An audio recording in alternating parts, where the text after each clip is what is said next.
Pope Julius had been eagerly waiting a chance to see the first fresco, but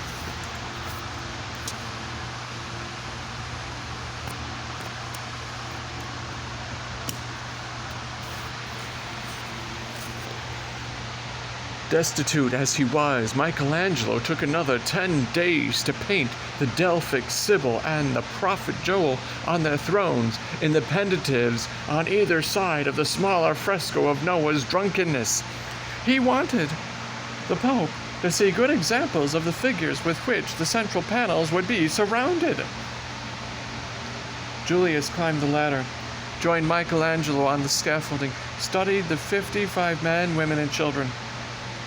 A few showing only heads and shoulders, but most of them fully presented. He commented on the magnificent beauty of the dark-haired Delphic Sibyl, asked questions about the white-maned father carrying his dead son into the rocks, Noah's Ark in the background looking somewhat like a Greek temple, inquired about what was going to be painted in the other areas. Michelangelo avoided direct answers. He needed freedom to change his ideas as they moved along. Julius was too pleased to mind. He said quietly, "The rest of the ceiling will be as good." "It should be better, Holy Father, for I am still learning about proper perspective at this height. It is wholly unlike the frescoes below us. The differences will grow greater as I proceed, rather than less. I am pleased with you, my son. I shall order the treasurer to pay you another 500 ducats. Now he was able to send money home to still the outcries, to buy food for the house, needed supplies for the job.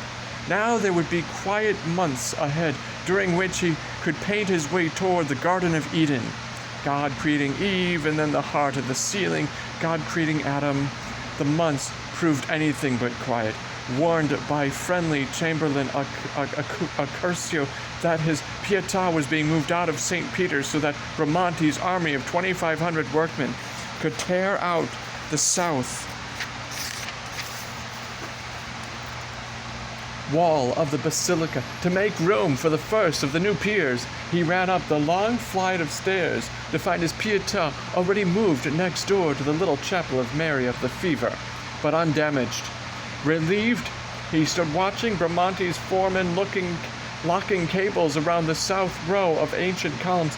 Then, unbelieving, and with a sickening sinking of his innards, he saw the ancient marble and granite columns shattered to bits as they fell to the stone floor, but be swept up as rubble and hauled away.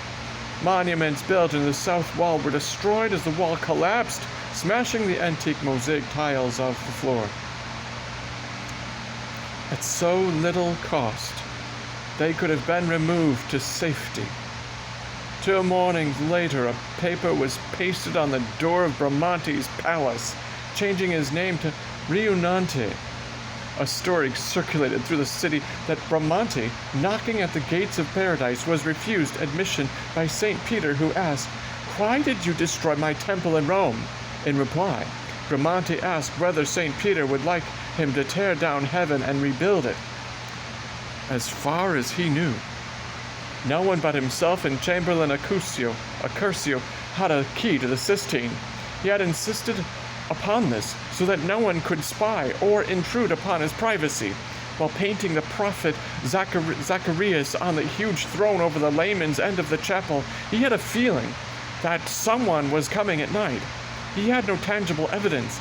Nothing was touched or moved out of place. But he sensed that not everything was quite the way he left it. Someone was mounting the ladder. Mishi, hid in a nearby doorway, brought back word that it was Bramante, and he believed Raphael.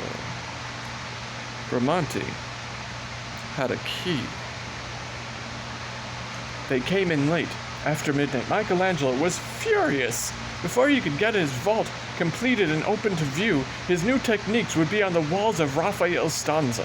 Even as Raphael's work now reflected his study of the bathers, Raphael would have created the revolution, Michelangelo copying him.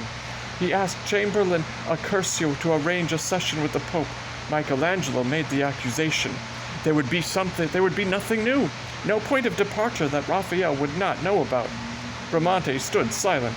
Michelangelo demanded that the key be taken away from him. The Pope requested Bramante to surrender it to Accurcio. Another crisis had been met. Michelangelo returned to the vault. The next day there came a summons from a niece of Cardinal Piccolomini, who had so briefly been Pope Pius III. The Piccolomini family insisted that he begin carving on the remaining 11 statues for the Siena altar, or return the 100 florin advance secured for him by Jacopo Galli. He could not spare 100 florins now. Besides, they still owed him for one of the figures he had already delivered. Next, a letter from Lodovico informed him that, while he was making some repairs to the house in Sant'Agnano, Giovan Simone had quarreled with his father, raised his fist and threatened to beat him. Then he set fire to the house and barn. The damage was small, since both structures were built of stone, but the experience had made Lodovico ill. Michelangelo sent money to make the repairs, along with a blistering letter to his brother. The 4 incidents upset him severely. He had to stop work. A marble hunger seized him with such palpable force that he felt weak.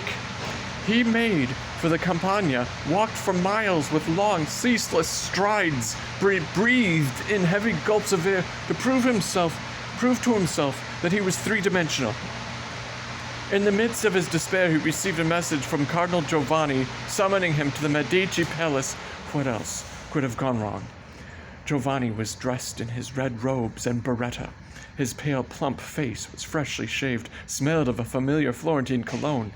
Giulio stood behind him, dark of face and fiercely serious. Michelangelo, as a former companion under my father's roof, I have the warmest of feelings for you. Your Grace, I have always felt that to be so. That is why I want you to become a regular of my household.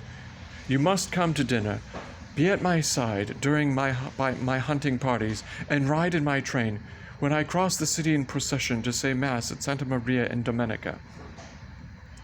Why must I do these things? I want Rome to know that you are of my intimate circle. Could you not tell Rome that? Words mean nothing.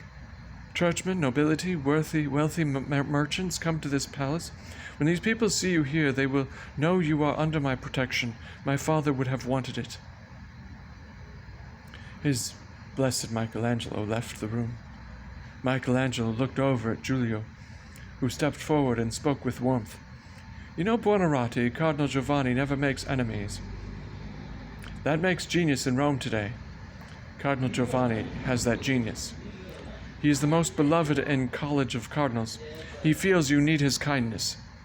In what way? Bramante blames you for the Rionanti story. Every day he makes new enemies for you. And Cardinal Giovanni wants to fight for me. Not by attacking Bramante. If you become an intimate of this house, the Cardinal, without saying one angry word to Bramante, will silence your detractors. Michelangelo studied Giulio's slender, handsome face. For the first time he felt a liking for Giulio, even as Giulio was manifesting this first friendship toward him. He climbed the winding trail up the Janiculum, then gazed down on the jagged, tawny rooftops of Rome, the Tiber snaking through the city like a continuous S. He asked himself whether he could join the train of Cardinal Giovanni and paint the Sistine ceiling at the same time. He was grateful to Giovanni for wanting to help him, and he needed help. But even if he were not working night and day, how could he become a hanger-on? He simply had no talent for social amenities, nor any liking for society. Hard as he had striven to raise the status of the artist above that of the artisan, he still believed that the artist was a man who had to work all the time. The years were so short, the frustrations so numerous, that unless he labored at the top of his capacity, he could never achieve a body of work. How could he paint for a few hours in the morning, go to the baths, walk to Giovanni's house, talk charmingly to 30 guests, eat a delicious dinner over several hours? Cardinal Giovanni listened carefully to his gratitude and his reasons for being unable to accept. Why is it impossible for you when Raphael does it so easily? He too turns out considerable work of high quality. Yet he has dinner at a different palace each day, supper with intimate friends, goes to the plays, has just bought a gem of a house and Trastevere for his newest mistress. He is a full life. Would you not say? New commissions come in every day. He refuses none. Why he and not you? I honestly don't know the answer, Your Grace. For Raphael, the creating of a work of art is a bright spring day in the Campagna. For me, it is the tramontana howling down the valley from the mountain tops. I work from early morning to dark, then by candlelight or oil lamp. Art for me is a torment, grievous when it goes bad, ecstatic when it goes well, but always it possesses me. When I have finished with a day of work, I am a husk. Everything that was inside of me is now inside the marble or the fresco. That is why I have nothing to give elsewhere, not even when it is to your best interest. My best interest can only be my best work. Everything else passes.